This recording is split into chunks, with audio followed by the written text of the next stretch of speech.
Howdy.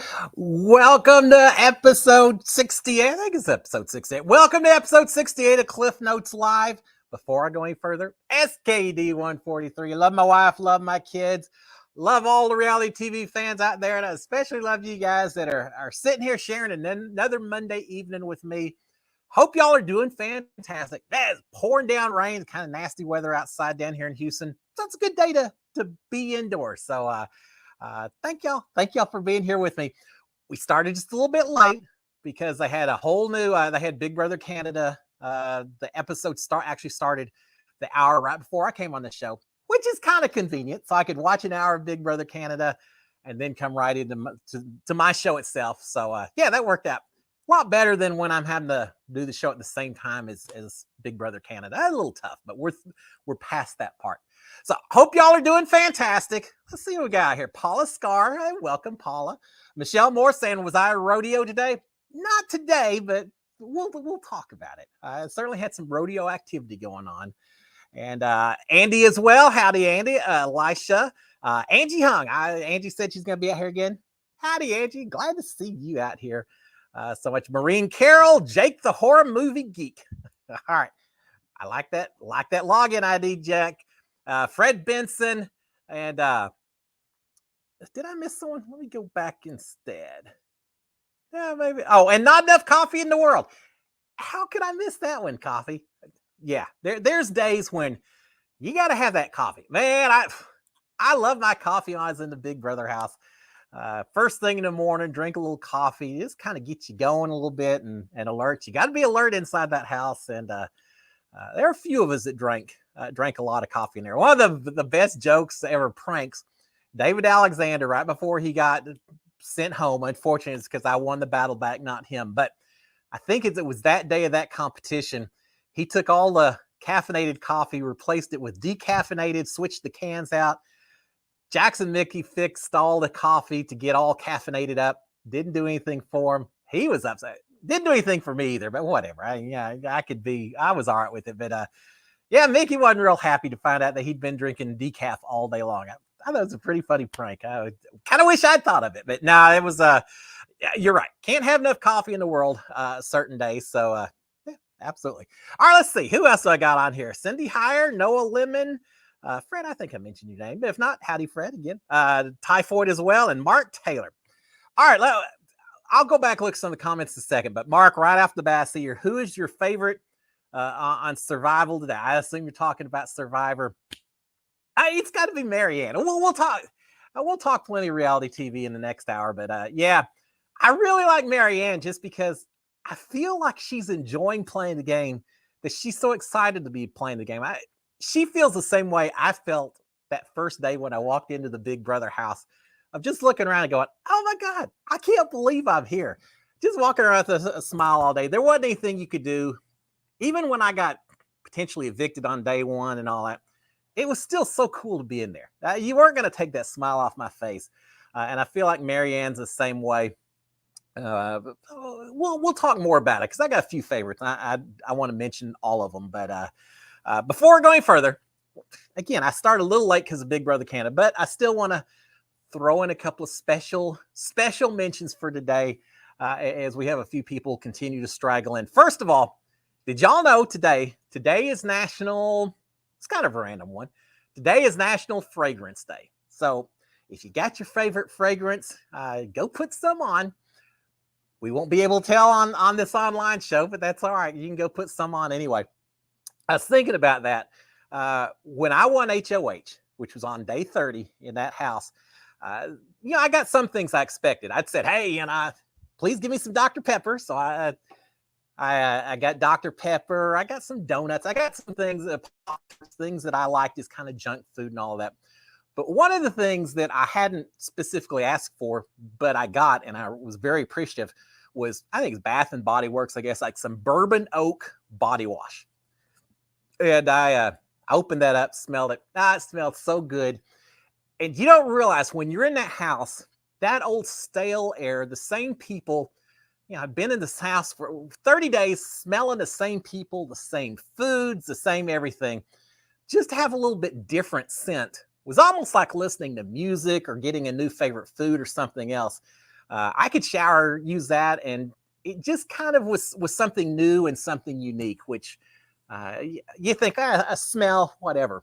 But inside that house, any little change of anything made a big deal. So I still use it now because of that. I always remember that and always been appreciative of it. And eventually I found out that all the guys would get these bath soaps and everything. The ladies got some fragrances and everything else. Y'all know everyone who won HOH during my season got a face mask, one of those cosmetic, face peel, whatever type mask. Everyone got one except for me. So I don't know. What does that take? The Big Brother people looked at me and said, yeah, his face is already perfect. We don't need a mask for that. Or they more likely said, yeah, he's probably beyond the level of using face mask and all that. I would have used it. But anyway, there you go. So welcome to National Fragrance Day for all of y'all.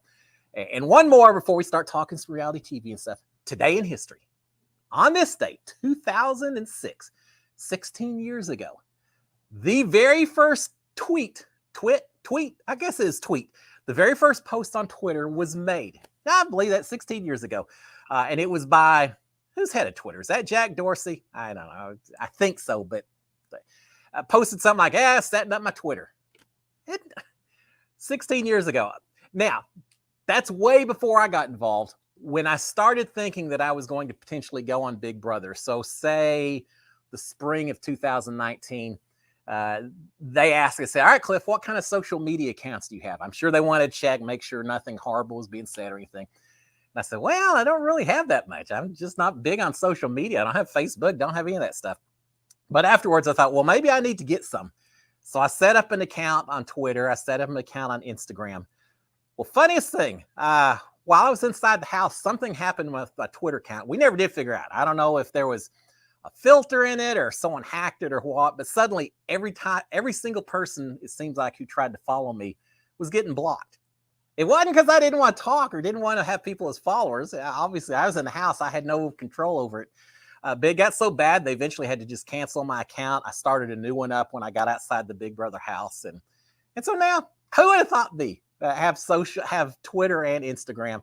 It still kind of blows me away. But anyway, so 2006, 16 years ago, we saw Twitter for the first time, and the world's kind of been a little different ever since. Just think of it. Before that, it was a little bit harder to come online and tell people what you had for breakfast or what your favorite shirt was you were wearing that day. I guess you could have done on MySpace or something, right? What else? AOL before that, yeah, but still a little bit easier once we had Twitter. So happy 16 years ago, the birth of social media that we know it is as well, perhaps. Huh? All right. Mark Taylor on here. Lori Line on here. Moz, welcome, Moz. Well, and yes, I thought it was Jack Dorsey, so thank you.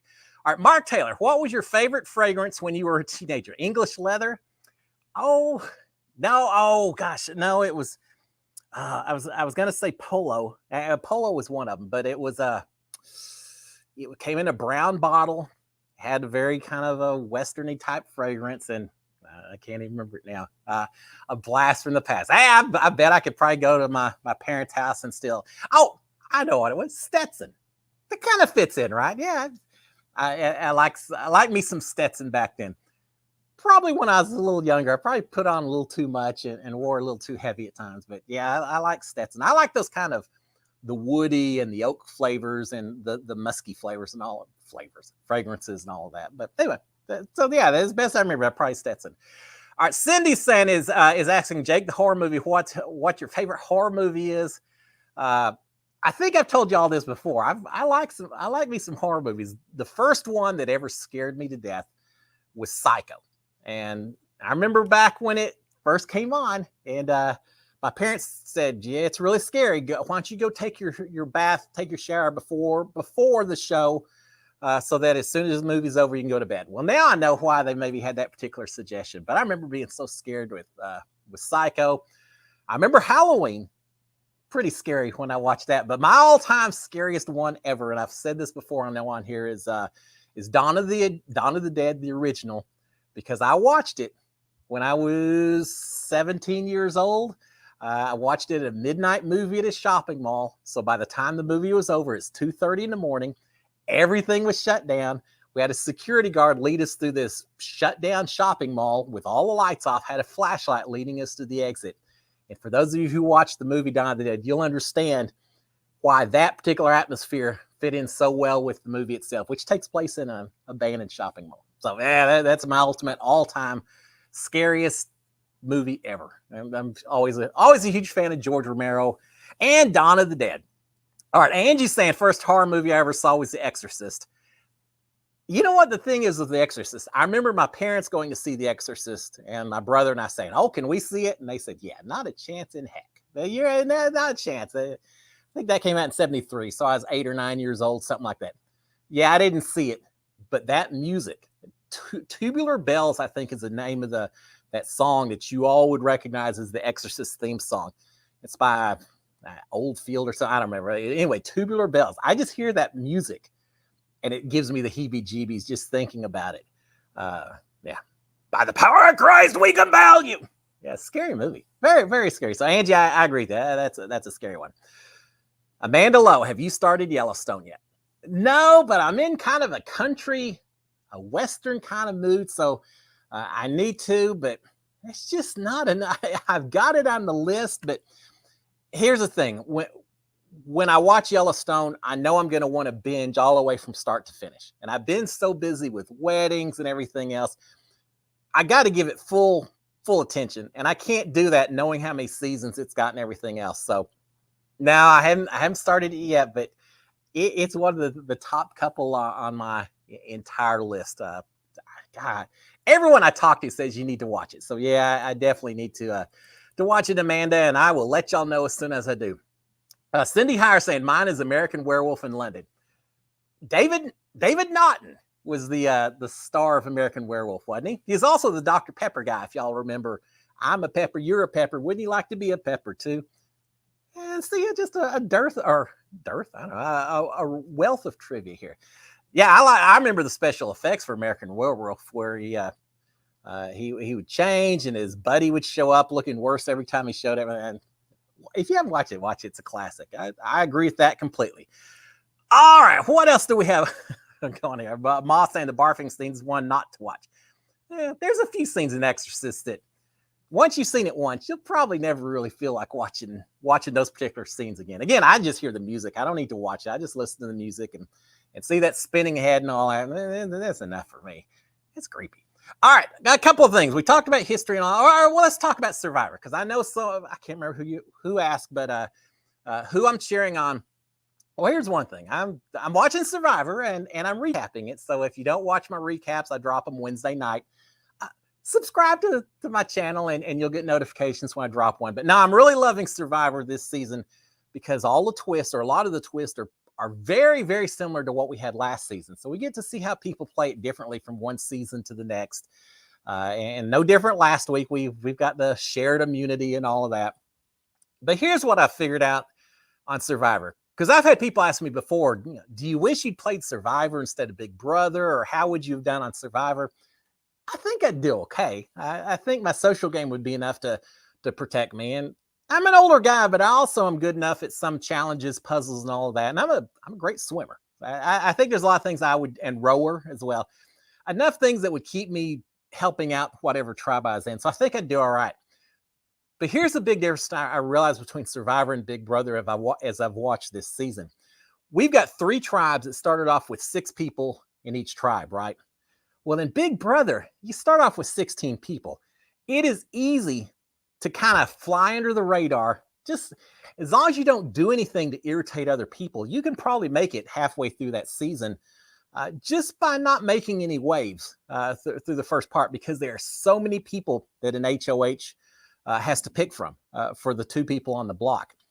Whereas in Survivor, when you only have 6 people on a tribe, if your tribe doesn't do well, and you go to tribal council, there's just not a lot of places to hide at that point in time. Right off the bat, there's a 15%, 16 point whatever percent chance that you're going home because you're one of 6 people. Now you take 1 or 2 people that go home.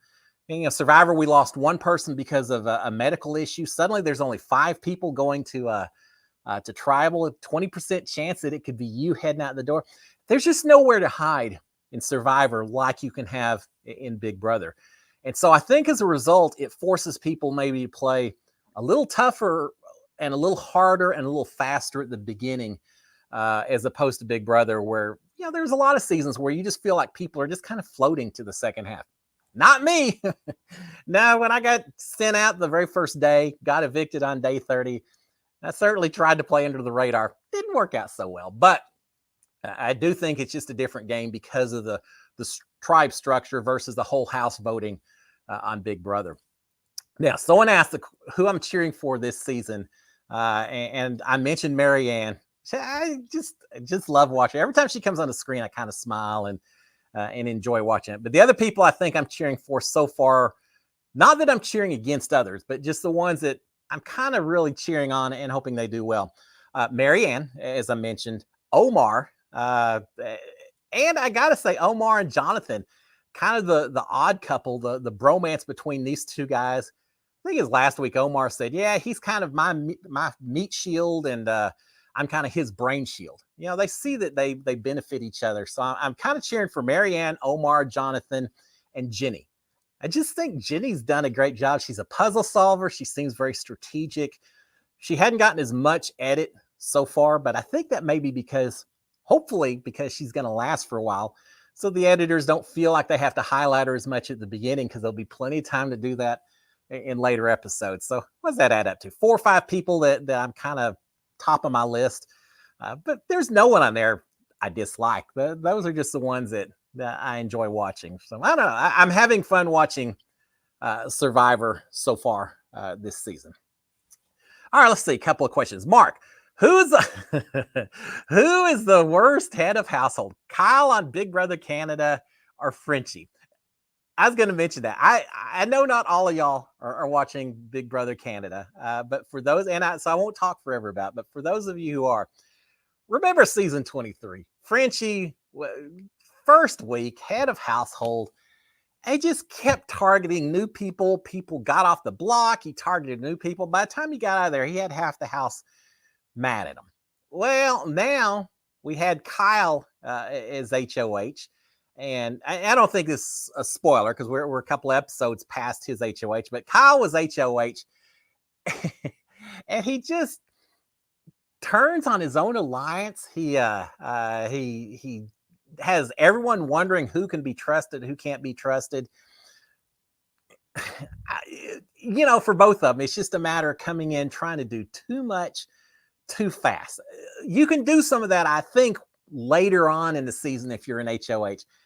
But right off the bat, the first 2, 3, 4 weeks, it's all about establishing relationships and trying to find that one person that you're absolutely locked in with, and finding another 2 or 3 people that you feel like you can work with, and to start going after big targets and do all this stuff so early in the game.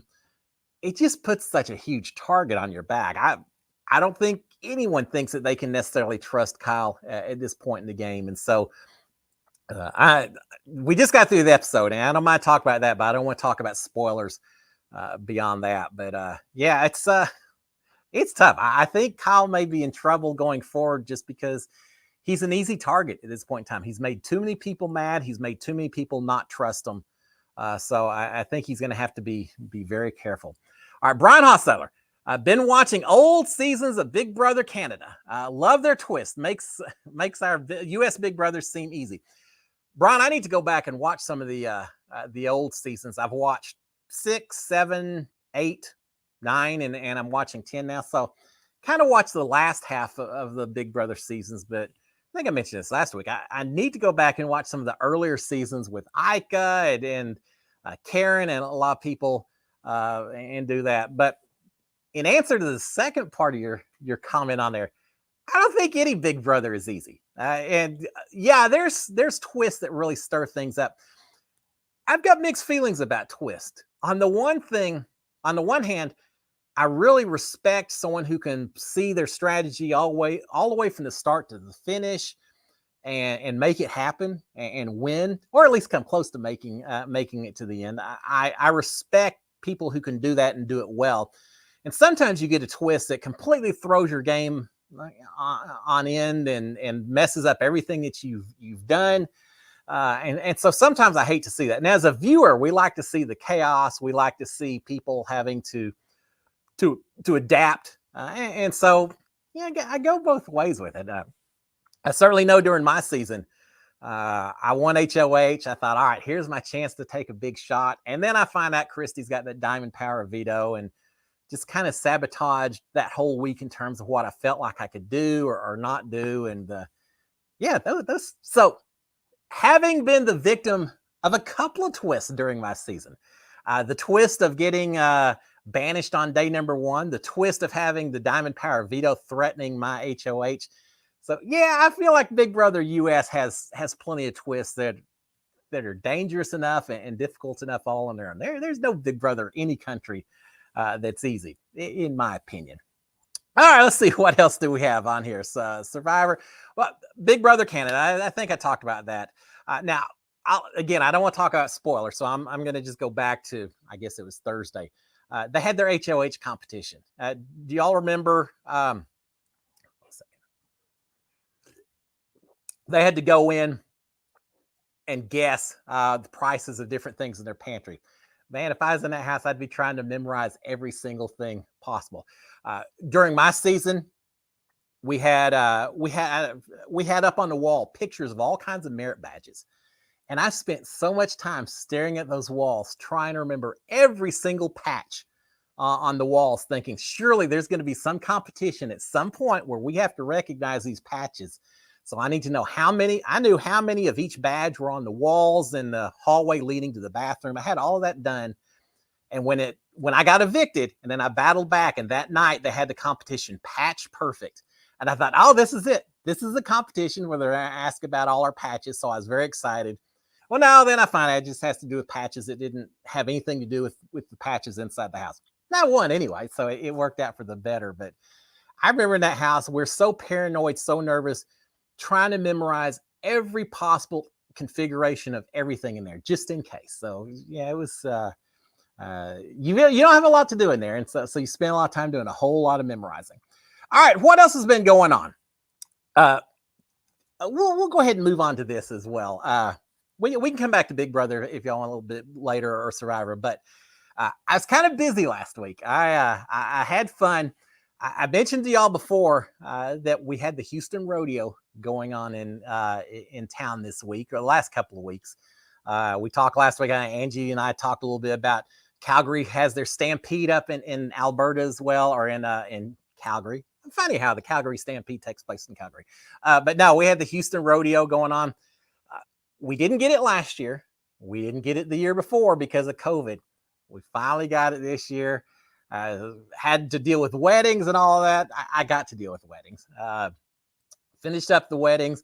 So last week, Sharon and I finally got a chance to go to the Houston Rodeo. And it's so much fun. The fairgrounds there, we got there early. We walked around and we saw the cattle. We saw the pigs. We saw the goats, rabbits, turkey, everything. For those of you who don't know, most of the exhibits or most of the livestock there is raised by high school kids. Well, not just high school, middle school, high school kids, maybe some college kids as well. But it's all kind of a youth-run fundraiser. And so all the kids show their animals. They judge who the best ones are. They win prizes and scholarship money and all that. So we went and saw all the animals, and it was a lot of fun.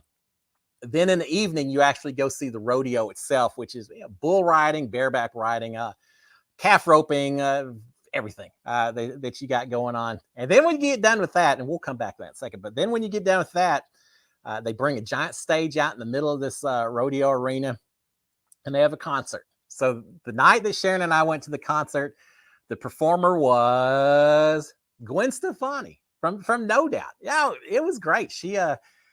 I didn't realize until I started watching between No Doubt and now her current music as well.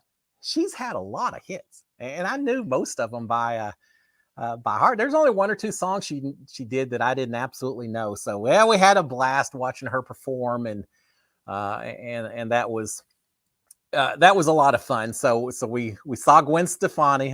That was great. The competitions, the rodeo part was a lot of fun as well. We had We had one guy doing a bareback ride who got his hand caught in his bridle and his rope. He's getting drug all around the arena, and the clowns are trying to keep him from getting stomped on and everything else. I tell you what, these cowboys, they're riding these horses and bulls and everything. There's no screwing around. There's some dangerous stuff out there. But we watched that. We had, excuse me, they had a thing called a calf scramble. I talked about last week. They have like 20 kids or 30 kids, 15 calves. They let the calves go from one side of the arena. The kids go from the other side of the arena. Half the kids are able to catch a calf, drag it into the center of the ring. The other half don't. The kids who catch them get a calf as a prize that they can raise and show the next year. And that's what you're seeing here behind me. All the kids chasing the calves, high school kids chasing them. So we got to watch that, and there's one kid grabbed the calf around the throat. The calf drug him halfway around the arena. The kid lost his shoe in the process. Was so exhausted, he just laid there holding on to this calf forever until he could catch his breath. Finally drug him in, won the money. Meanwhile, he's up on the big screen, the scoreboard, and everyone's cheering him on. Can you imagine your high school kid, you catch a calf and you got 70,000 people that are all watching you on TV and cheering you on? It was fun watching them, and they were some winded kids. It is not easy, and it makes me think. I've never done a calf scramble myself. I've got brothers who've done it. I never did it. I got my own version of it while I was inside the Big Brother house when they were. Y'all remember there was one video competition? It was when Nick and Sam were on the block, and it involved chasing a bunch of sheep. They had different numbers on their little blankets over them, and you had to add up the numbers to a certain number, catch them, and get them into your little ring. I thought that was perfect for me. I thought, all right, I've actually chased sheep before. I've got a brother who raised sheep in high school and all. This is going to be perfect for me. What I didn't count on was the fact that I'd torn my calf muscle during my HOH reign just a couple weeks before. And every time I was chasing these dang sheep, every time I'd try to plant that foot to go back the other way, it was killing me. It was so painful. I was miserable during that competition. And these sheep were so fast. And Big Brother had so many rules about what you could or couldn't do to these sheep in order to keep them safe and keep them from being harmed. You couldn't grab them around the neck. You couldn't grab their wool. Basically, you could just put your hands flat on their sides and try to guide them to the pen. There wasn't any grabbing or choking or picking up or anything else. So it was very strict about how we could catch these sheep. And unfortunately, I went up against Tommy. I caught more than Tommy did, but his added up to a few more points than mine did. So he ended up beating me, and then Nick eventually beat him. Nick saved himself because of that. But yeah, that's the closest I've come to calf scramble, and probably the closest I'd want to come. Yeah, there's no way I'm catching one of these calves. There's not a chance in the world if I ever got out there. I just have to say, all right, you win. I'm going home empty-handed at this point. Angie's saying Calgary Stampede is July 8th through 17th this year. Had it on a limited scale last year. See, the world is opening back up. It's so exciting. Y'all can do the Calgary Stampede in July up there in Calgary. Down here in Houston, come July, we're staying indoors. We're not walking around any fairgrounds anywhere.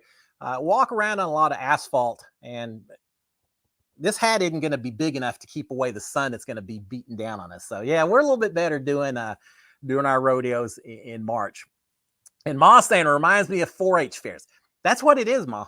It's 4-H and FFA, Future Farmers of America. That's where most of these kids, they're kind of home programs that they use to raise all these livestock and everything else. And they do it all over the state of Texas. It sounds like they do it there as well.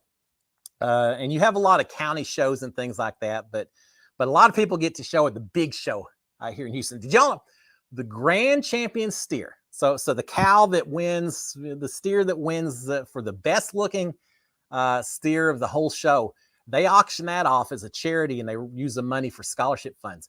The steer that won this season for the rodeo this year, his name was Vanilla Ice because it was a white steer, and I thought it was a funny name. But Vanilla Ice, a steer, won the winning bid for this cow, $1 million. Someone paid $1 million for this steer. It's a steer, so they're not taking it home to breed. I think So the very finest beef steaks you could ever imagine at some point will be coming from Vanilla Ice. But yeah, so some kid won $1 million. Now I don't think he actually gets to keep all the money. I think the person who raised the cattle gets a bit of it, and everything over a certain amount goes back into the scholarship fund. But still, $1 million that someone bid for a steer at this show. There's some rich cowboys and there's some rich oil man down in this state. That's all I got to say on that, because that's a lot of money to be paying for, several thousand pounds, but still a lot of money to be paying for a big old slab of beef. I thought that was amazing. Fred Benson, is the Houston Rodeo on TV? Yeah, we should enjoy what you're talking about. A Houston Rodeo sounds like fun. It is fun. Here's what I like about the rodeo. I certainly have my Texas roots, my country western roots. I wear my hat, I wear my boots, and all that. But like when I was in Big Brother, the whole time I was in Los Angeles, before and after the show and all that, I walk around wearing my cowboy hats, and I might as well be an alien from another planet the way people look at me. When I go out to the rodeo, I fit right in. If you're not wearing a cowboy hat, you probably stand out more than the people who do. So it's just a nice little once-a-year reminder of everything, since Texas was a state, and before that, it just is a reminder of kind of the roots of this part of the world. So yeah, I like it. But to answer your original question, yes, it is on TV. I don't know if it still is, since the rodeo's now over, finished up Saturday night. But the RFD network, which I think is Rural Farm Network or something, RFD, RFN, something like that. Anyway, there is a channel that showed the rodeo every night. And so I watched some of that as well. It's funny because you judge bull riding, horse riding. You've got judges who say, all right, how well did the cowboy do? How well did the animal do in terms of bucking and stuff? And they give them scores. Well, all the people who are watching this have watched enough rodeos. They kind of know what the good ones are and the not so good rides are. So when you get a cowboy out there that's doing the bull riding, everyone's like, ooh, ooh, ooh, when we see a good ride. But yeah, it's a lot of fun. I know most of y'all are out there, so a bunch of y'all are saying, yeah, it sounds kind of fun. A bunch of y'all are saying, yeah, enough rodeo talk for tonight. I get it. But now I had a blast doing the rodeo. It's one of those. I always wanted to do Big Brother, right? I mean, I loved watching on TV, but I also wanted to actually play the game. Rodeo, I love watching from the stands. Actually getting on top of those animals and riding themselves, myself, not so much. I'll leave that for the experts. All right, Maureen Carroll, those poor calves must have been so nervous. Those calves have it made. Yeah, I get it, Maureen. Yeah, being chased by a bunch of kids and all that. First of all, if you watch it, the calves have the upper hands over these kids. These calves are just running around, lollygagging around.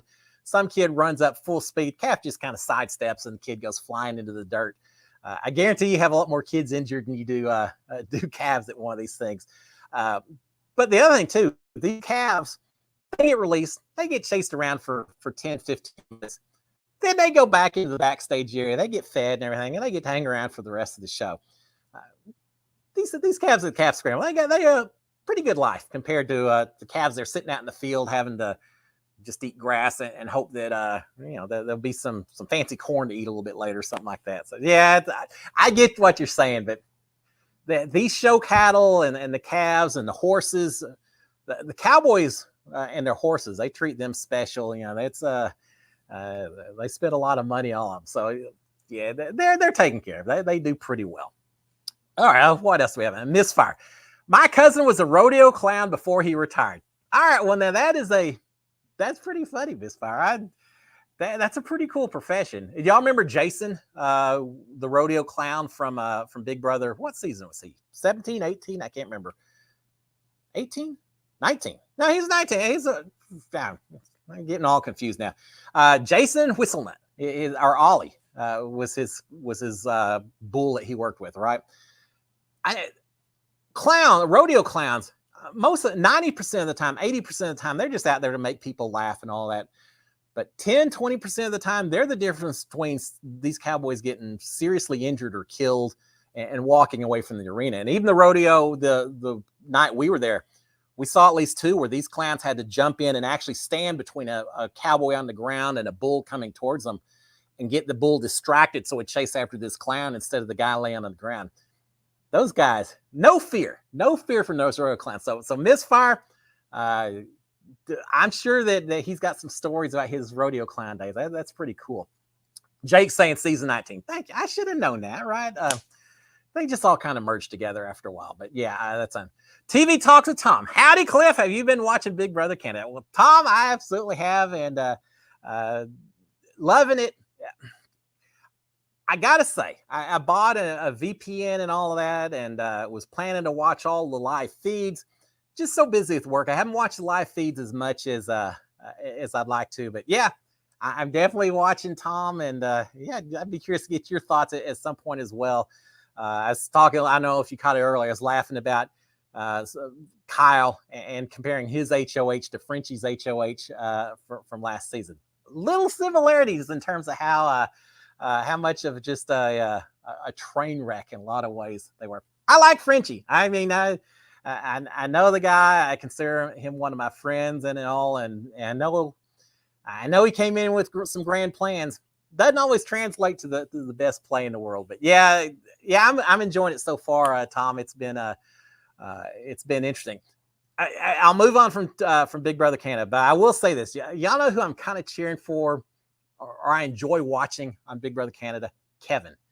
That guy, I don't know if it's going to work well. I think he's going to get. I think he's going to end up getting caught up by doing a little too much too often, but he's kind of fun to watch because he's just creating a lot of conflict in the house. And I always like to watch that. As a viewer, inside the house, I'd be a little peeved, but outside the house, he's been a little fun to watch. And my mom is out there. Hey, Mom, how are you doing? She says, and Tommy thought you were faking your injury. Well, I know. Tom found out later, and Tommy told me as well that they didn't think I was injured, or that it was a very minor injury compared to the way I was milking it and all of that. And here's a little secret for those of you who don't know. To some degree, he's right. Now, back during the sheep catching competition, no, I was really hurting then. There wasn't any faking whatsoever. But there was a period a couple of weeks later, after about 3 or 4 weeks of that injury, it eventually got better to the point that it didn't bother me that much. I could still feel it, but it wasn't limiting what I could do with BB comics and seeing the wall comp and things like that. But yeah, I kind of milked it along and limped a little bit more because I thought that if they didn't see me as a strong physical threat, maybe that would help them. Like they looked at me and said, oh, that guy. Yeah, he's going to beast us on the physical stuff. But I still thought it would, anything I could do to make myself seem like less of a threat to everyone else, I was willing to do. So Tommy was wrong during the sheep catching, but later, well, he was right. I mean, I kind of talked about a little bit more than it was actually hurting me. Hey, you got to do everything you can in that game to try to get people in your favor, or to make other people look like bigger targets than yourself. So yeah, a little bit of each of them. All right, Tom saying, yeah, hell yeah, Kevin is the best. Here's what I like about Kevin. At one point, he's talking to Betty, and he's saying, hey, look, Betty, you need to keep acting like you're mad at me, come at me and all that. You need to keep doing that. And she said, well, yeah, I don't like you. Of course I'm going to do that. And he seemed a little taken aback by that and said, okay, well, then I'm coming after you. And she acted upset when he said that. I get it. If someone tells me they can't stand me, they don't like me, I'm probably going to go after them as well. But yeah, I like Kevin. He's different. He's playing a different kind of game. I think he's playing with fire a little bit, and it may catch up to him, but he's fun to watch until we get to that point. Let's see what is let's talk about. So I didn't even talk when I was talking about the rodeo. I was so busy talking about the rodeo event, I didn't even talk about the main reason. Not the main reason. One of the other reasons I always love going to the rodeo is because of the food out there. They have got more food. It's a big joke that there is nothing that they serve out there that can't be fried if you want it. They serve fried butter. I think they did this year. I think they did a couple of years ago as well. Yeah, just take a stick of butter, dip it in batter, fry it up. Yeah, once you get to that point, anything goes. I know they had a Monte Cristo. They had a Monte Cristo funnel cake, which sounds pretty good. They had turkey legs, big old turkey. These are like Tyrannosaurus Rex kind of turkey legs. Did not get one of those because I was so busy eating a few other foods. Here's my go-to. The one thing I had this year that I'd never tried before was the what do they call it? The hot crunchy pickles. Now picture this: take a pickle, slice it up into pretty thick little pieces, so little pickle chips. Pour hot melted cheddar cheese over the top of that, and then you top it off with a whole bunch of flaming hot Cheetos, and you mix it all together. So good. So amazing. I should have taken a picture, but as you can imagine, my hands were a little bit occupied with napkins and cheese and flaming Cheeto dust and everything else. Yeah, my phone wasn't anywhere in my hands during that time, but the sweetness of the pickles, the heat of the flaming hot Cheetos, the creaminess of the cheese. I feel like I'm on the Food Network or something, but no, it was the first time I'd ever had it. It was so good. It was amazing. I love that. Had that. Had plenty of sausage on, a couple of sausage on sticks at various times. Street corn, which is just roasted corn, and you put like sour cream, a little chili pepper on there as well. You can tell. You can tell once I start talking about the food at the rodeo that I kind of get passionate about it. My desires were bigger than my stomach, believe it or not. Seeing all the food out, you just go from one booth to the other and say, "Oh man, I should have gotten that. I should have gotten that." They did have cricket pizza. I didn't get cricket pizza. I'll save the crickets for when I go on Survivor or Naked and Afraid, and that's all I got left to eat. The rest of the time, I'm not. Crickets are maybe right there with anchovies in terms of, what do you not want on your pizza? So I left the cricket pizza alone, but they even sold that out there. It's pretty good.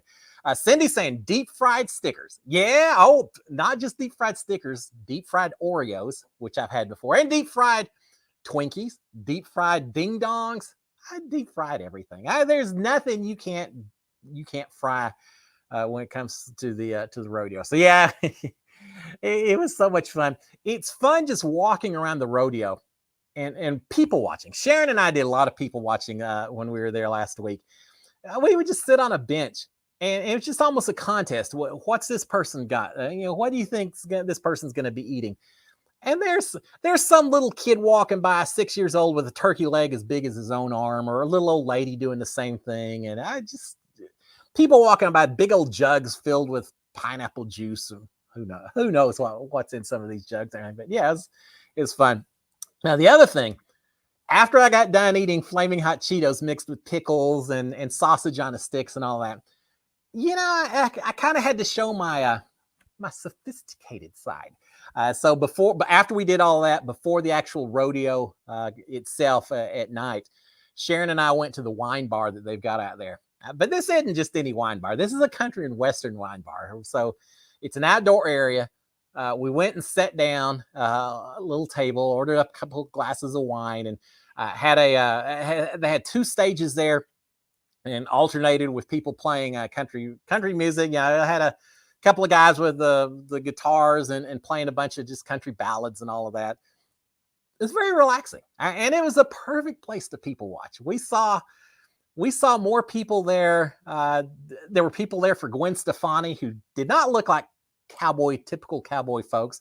We saw people coming in with high dollar everything in terms of their outfits and their gear and everything else. And, somewhere out there, someone paid $1 million for a steer. I think a couple of those people may have been sitting at that wine bar next to us, because there were some people that were dudded up. It was a lot of fun.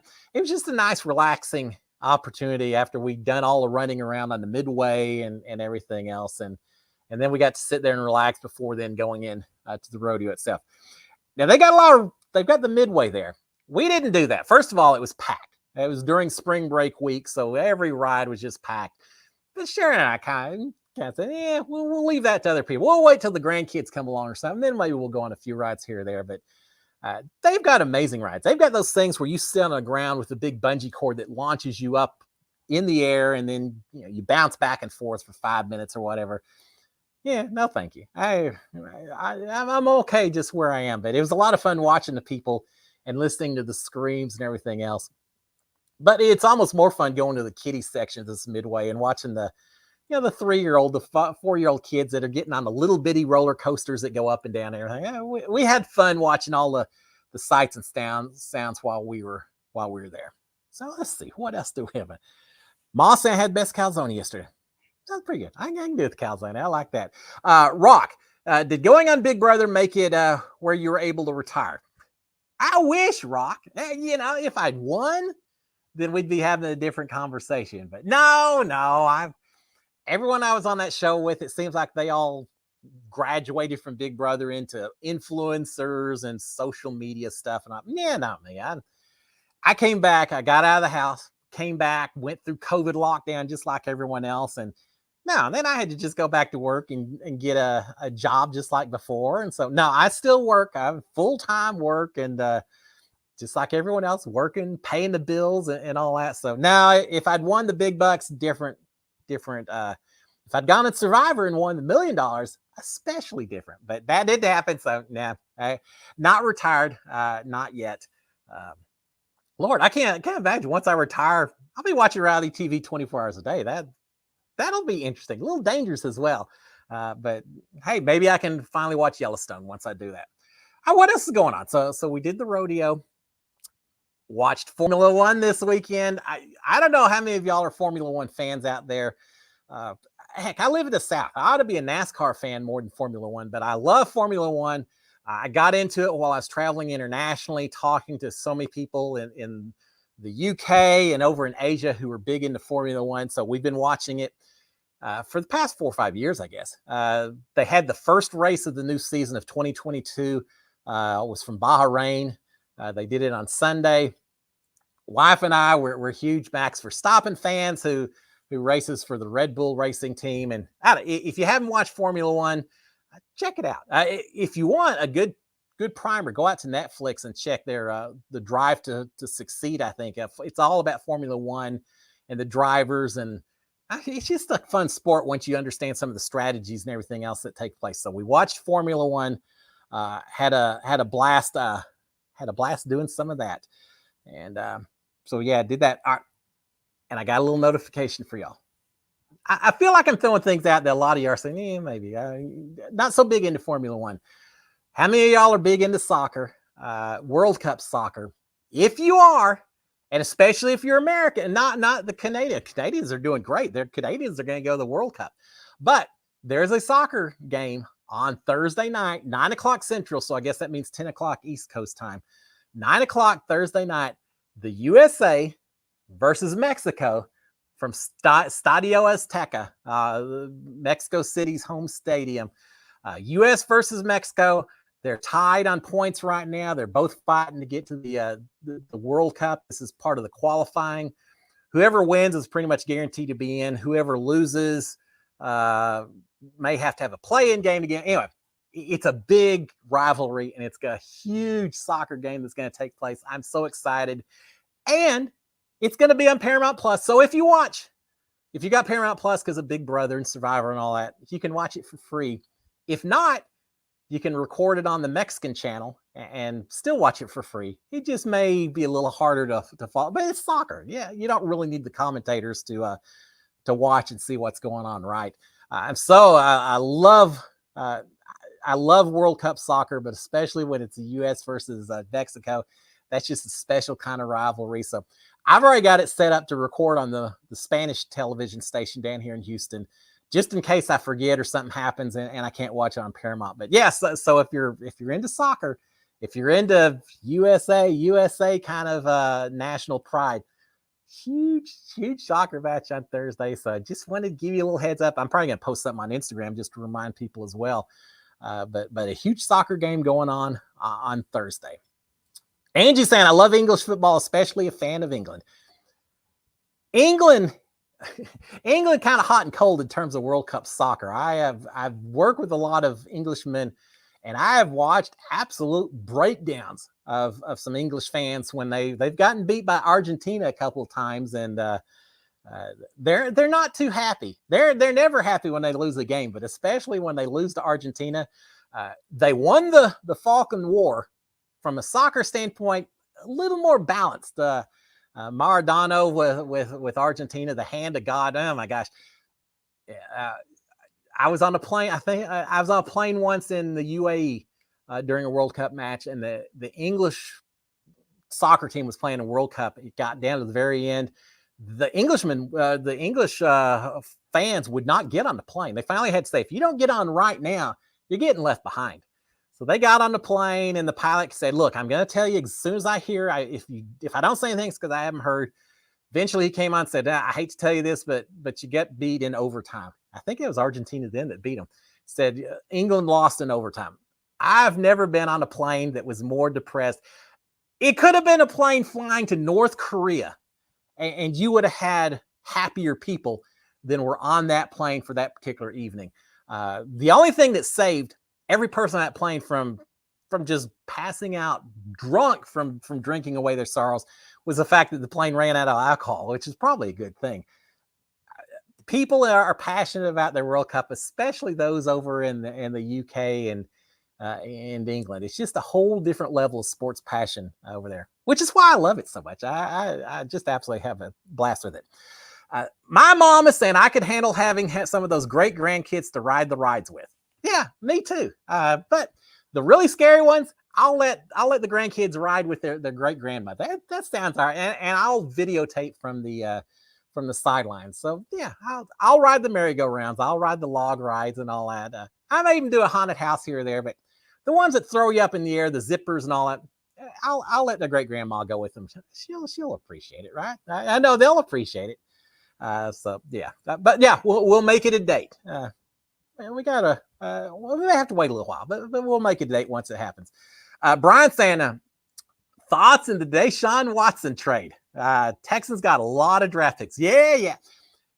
For those of you who don't know, and I know y'all been talking a little on here about Deshaun Watson hadn't played for the last 2 years for the Texans. We traded away everything to get this guy, and then he's got some criminal issues. I don't want to get details, but all kinds of off the field issues that kept him off the field for the last 2 years. And we paid the price. Our Texans are not a very good football team, but we traded him away to the Cleveland Browns, the team where everyone goes to die, it seems like. I'm a huge Cleveland Browns fan because I feel like for most of their franchise history, they've been kind of the sad sacks, not always the best success. And you always cheer for an underdog, right? But we traded him to Deshaun Watson. And what did we get? I think we got 3 first-round draft picks, a third-round draft pick. We got a lot, which is what we needed. So yeah, it reminds me, for those of you who haven't watched it, Draft Day with who was in Draft Day? I can't even. Kevin Costner. Thank you. I knew it'd come to me. Kevin Costner in Draft Day. He's the coach of or he's the manager of the Cleveland Browns, and he does something similar. He trades away all his draft picks to get a player, and then a bunch of things happen. And all.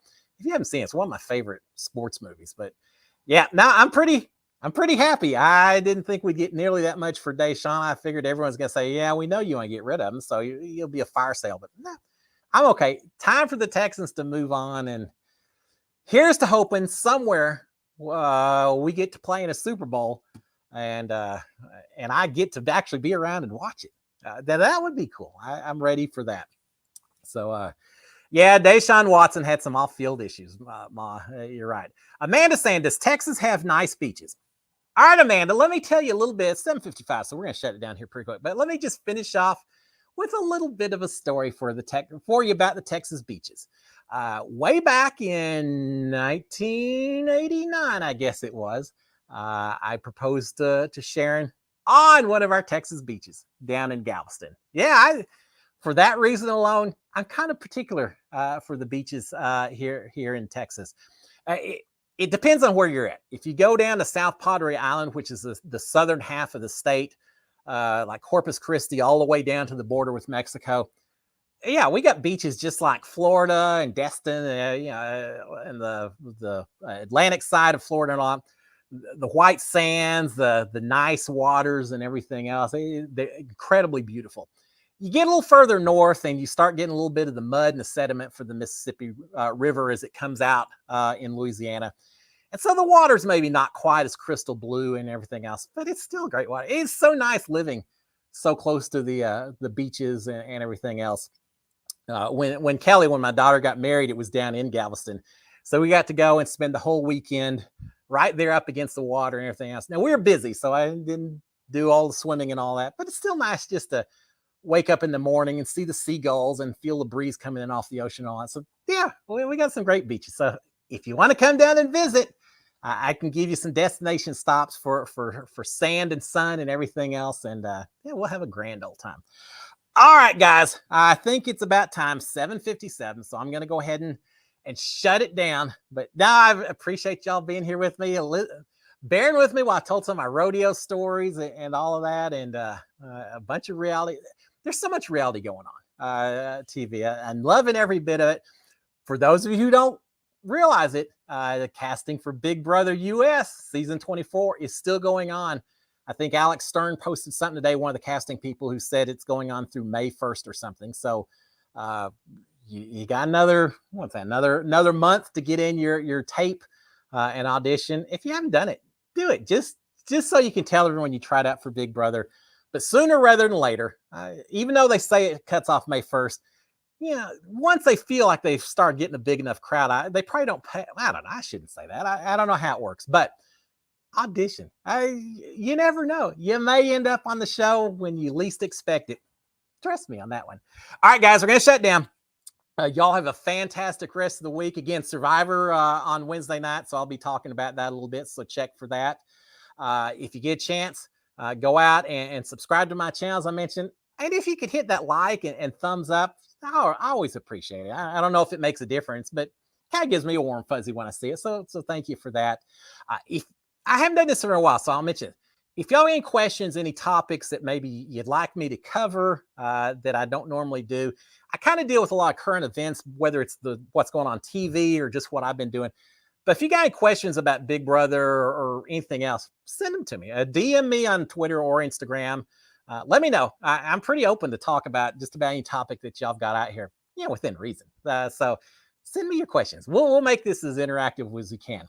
And with that, guys, finish off by giving you a big old SKD 143. Love the wife, love the kids, love all y'all out here, and thank you so much for another fun Monday night out here.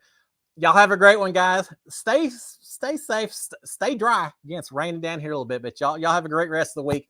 I'll see y'all next Monday. Until then, guys, cheers, my friends. We'll see you later.